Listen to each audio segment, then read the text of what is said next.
कक्षा 11th विषय भौतिक विज्ञान अध्याय 1 मात्रक तथा त्रुटि विश्लेषण, जिसमें हमने मात्रक भी पढ़े, मापन, जिसमें हम मापन जो होता है वो आंगिक मान तथा मात्रक दोनों के मिलन से होता है, ये भी हम पढ़ चुके हैं।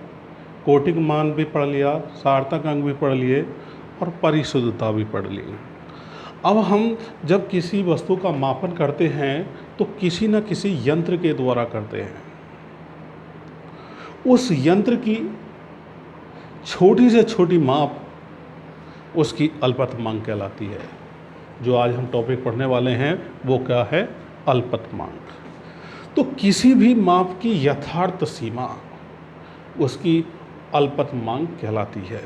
तो ये कह रहा है कि किसी भी यंत्र की यथार्थता सीमा उसकी क्या कहलाती है? अल्पतमांक कहलाती है। यथार्थ सीमा किसे कहते हैं? अर्थात यथार्थ अल्पतमांक तो हो गया भाई, कोई भी यंत्र है, मान लीजिए साधारण पैमाना ही है, ठीक है। इस साधारण पैमाने पर 1 सेंटीमीटर में 10 खाने बने होते हैं। इस खाने के एक खाने का जो मान होगा वो इस साधारण पैमाने की यथार्थता मतलब उसकी अल्पतमांक कहलाती है। क्या कहलाती है? अल्पतमांक। यथार्थता किसे कहते हैं जी? जो भी आप नापते हैं वो वास्तविक मान के कितने पास है, अर्थात कितनी एक्यूरेसी है, उसको बोलते हैं यथार्थता। अर्थात किसी भी यंत्र की माप जो वास्तविक मान के नज़दीक हो अर्थात पास हो, वो उसकी यथार्थता कहलाती है, अर्थात एक्यूरेसी। मान लीजिए कि जैसे 9.8 हमारा गुरुत्वीय त्वरण का मान होता है और अगर हमारा 1.7 आ रहा है तो ये तो है हमारा वास्तविक मान और ये क्या है? यथार्थ मान। अर्थात इसके बीच में नज़दीक है। किसके नज़दीक है? 9.8। तो वो कहलाता है कि यथार्थता क्या है? तो किसी माप की वास्तविक मान के नज़दीक की जो वैल्यू होती है वो यथार्थता कहलाती है। परिशुद्धता, हर एक यंत्र की अपने नापने की परिशुद्धता होती है। जैसे साधारण पैमाने की सबसे छोटी माप की परिशुद्धता 0.1, अर्थात ये 0.1 पैमाने तक भाग तक क्या कर सकता है? नाप सकता है।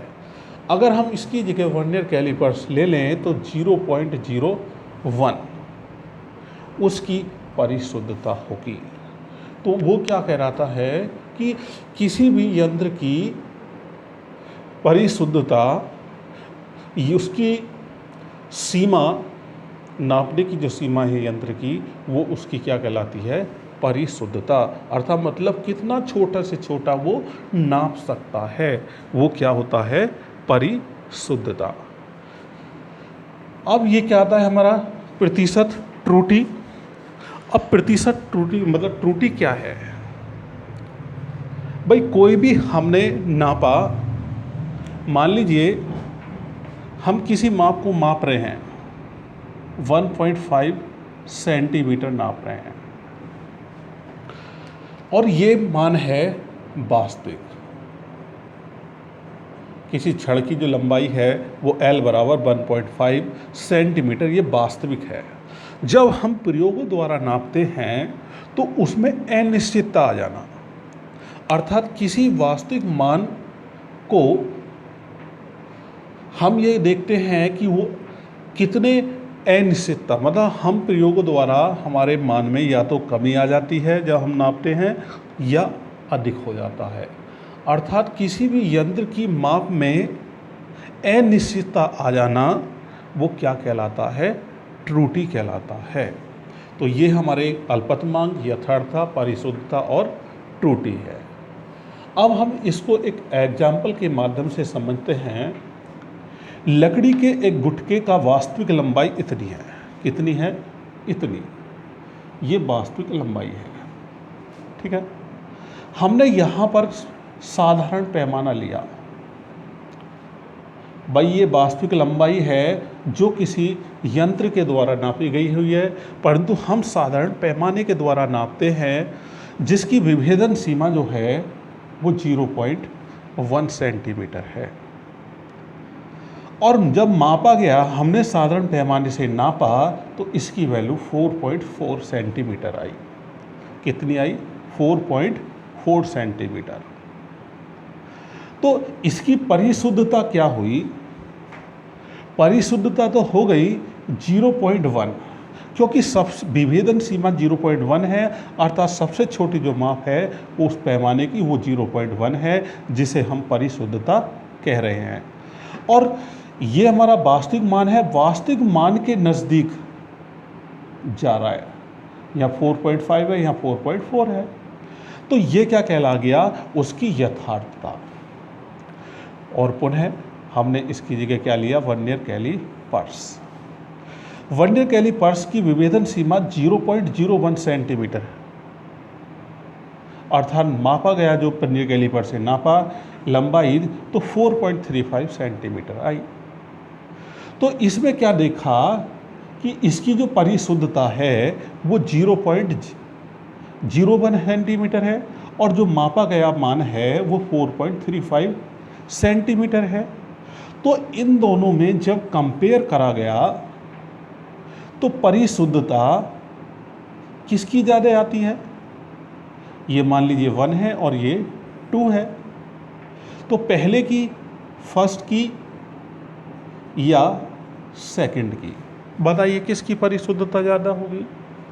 तो परिशुद्धता जिसकी 0.01 सेंटीमीटर है, कम है, वो अर्थात जो सबसे छोटा भाग नाप सकता है उसकी परिशुद्धता सबसे अधिक होगी। अर्थात सुई कहते हैं कि बाल में से भी खाल निकाल लेना, तो वो जितना भी बारीक नाप लेगा वो उसकी क्या कहलाएगी? विभेदन सीमा, अर्थात उसकी परिशुद्धता। तो परिशुद्धता 2 की ज़्यादा है और इसकी क्या है? कम है। अब यथार्था जो है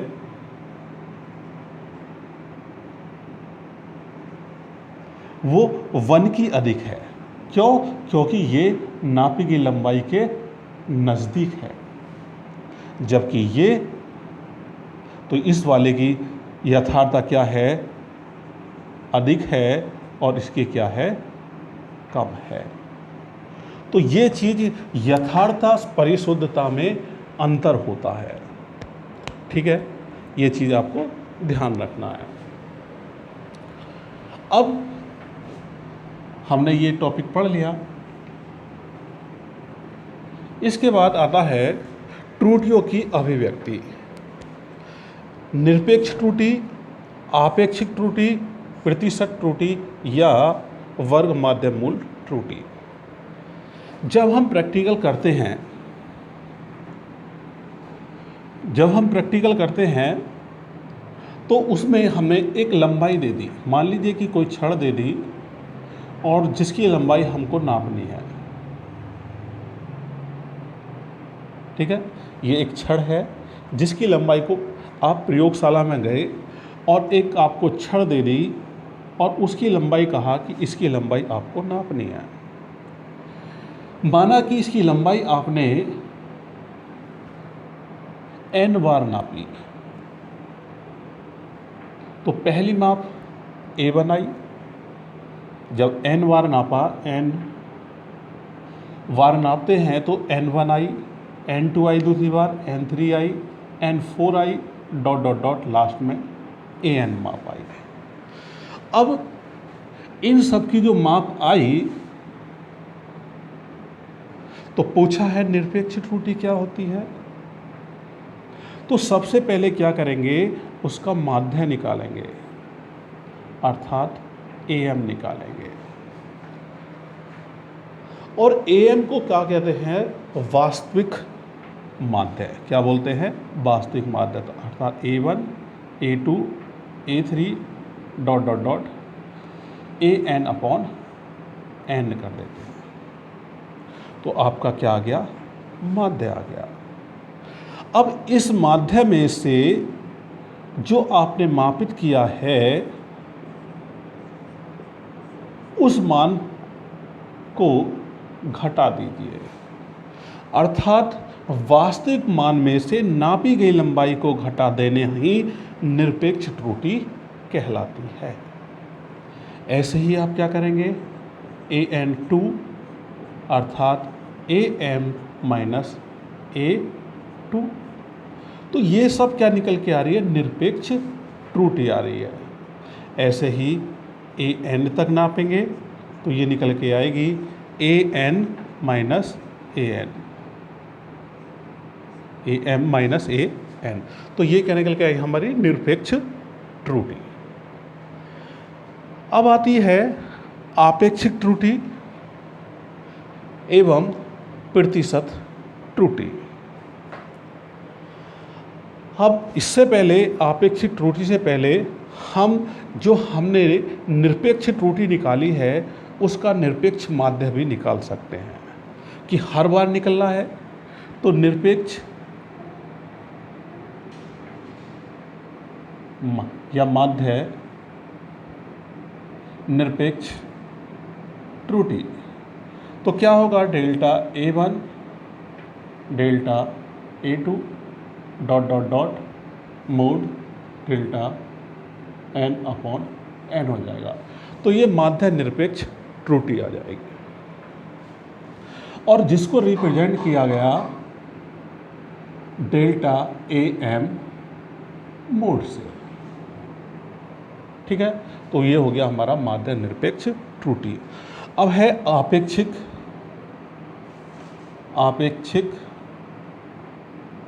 त्रुटि। आपेक्षिक त्रुटि जो हमने निकाला है वास्तविक मान और निरपेक्ष माध्य निरपेक्ष मान दोनों का अनुपात AM मोड अपॉन AM, तो वो क्या कहलाता है? आपेक्षिक प्रतिशत त्रुटि। आपेक्षिक त्रुटि अगर प्रतिशत कहे, प्रतिशत त्रुटि, तो इसमें क्या कर देना है? AM अपॉन AM में मल्टीप्लाई कर देंगे 100 से, तो ये बन जाएगी प्रतिशत त्रुटि। अब वर्ग माध्य मूल होता है, वर्ग माध्य मूल त्रुटि, तो वर्ग माध्य मूल वर्ग चढ़ा दिया, वर्ग माध्य मूल अर्थात डेल्टा A1 का स्क्वायर, डेल्टा A2 का स्क्वायर, डेल्टा A3 का square dot dot dot delta AN उसका स्क्वायर बटे N हो जाता है, तो ये बन जाता है हमारा वर्ग माध्य मूल त्रुटि। अब इन सारी कहानी को हम एक एग्जाम्पल के माध्यम से पढ़ेंगे, ठीक है।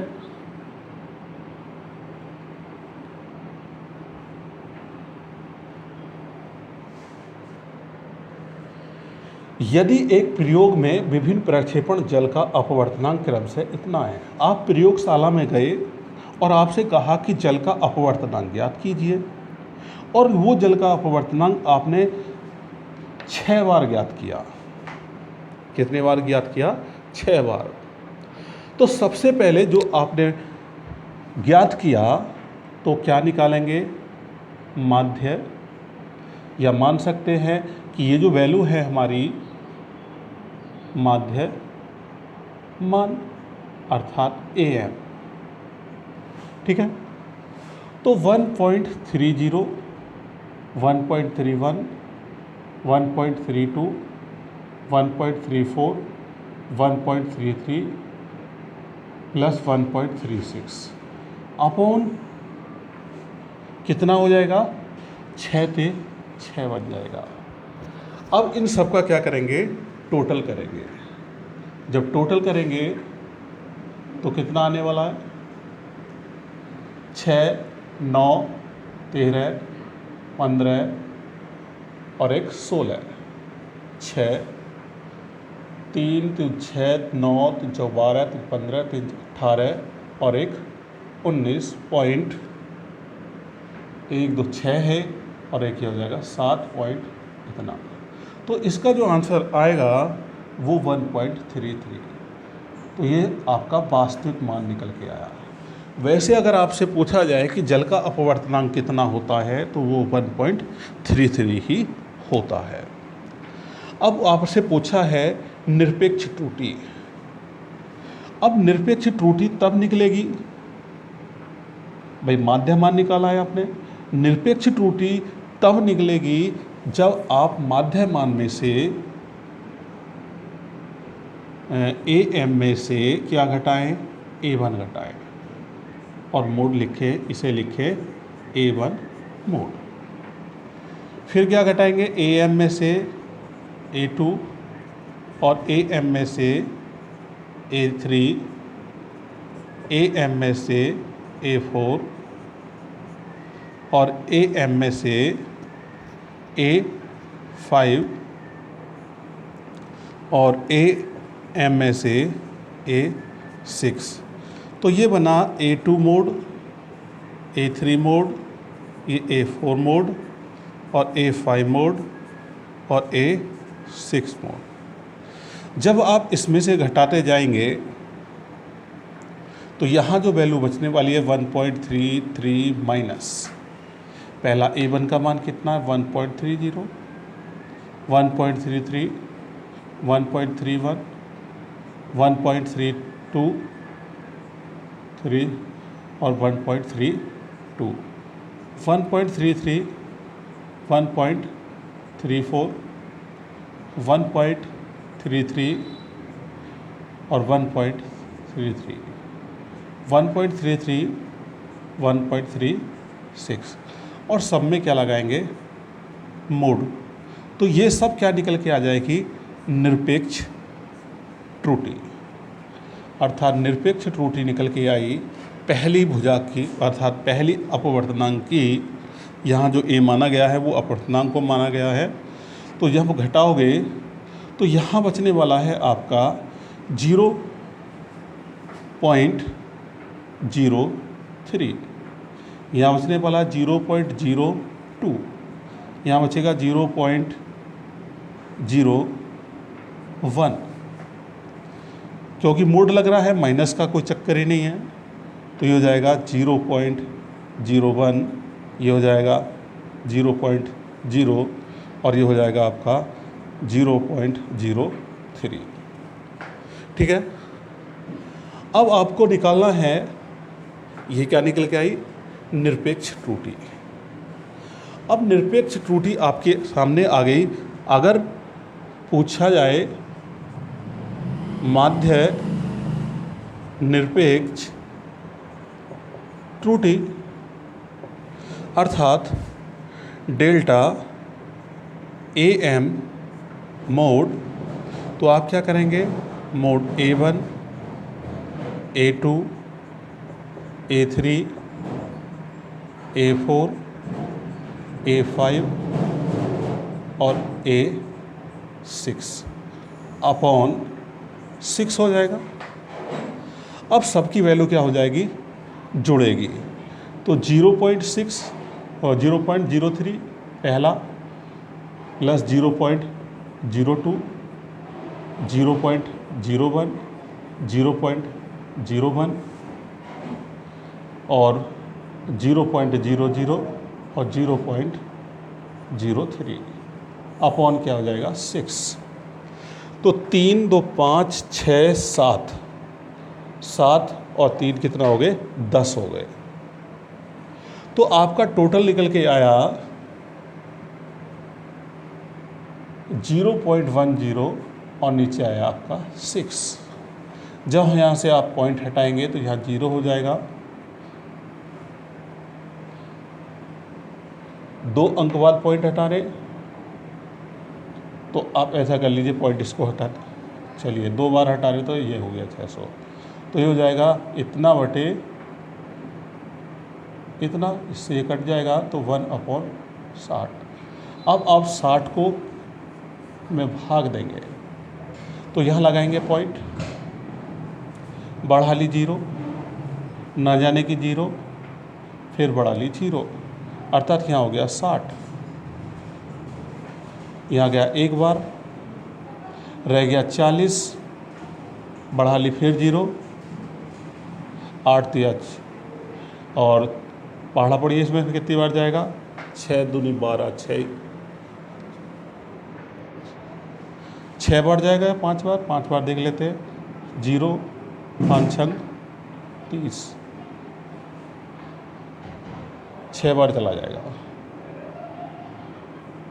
तो ये हो जाएगा हमारा इतना, तो 0.016 आ जाएगा, अर्थात इसको हम लिख सकते हैं 0.02। ठीक है, ये हमारा क्या आ जाएगा, इसका आंसर आ गया। किसका, आपेक्षिक त्रुटि, इसकी माध्य निरपेक्ष त्रुटि। अब पूछा है आपेक्षिक त्रुटि, आपेक्षिक त्रुटि में जो आपका निरपेक्ष त्रुटि आई है 0.02 और जो माध्य मान आया है 1.33, उससे के पॉइंट से पॉइंट हट जाएगा, 2/133 में भाग दे दीजिए। तो जब भाग दोगे तो 0.21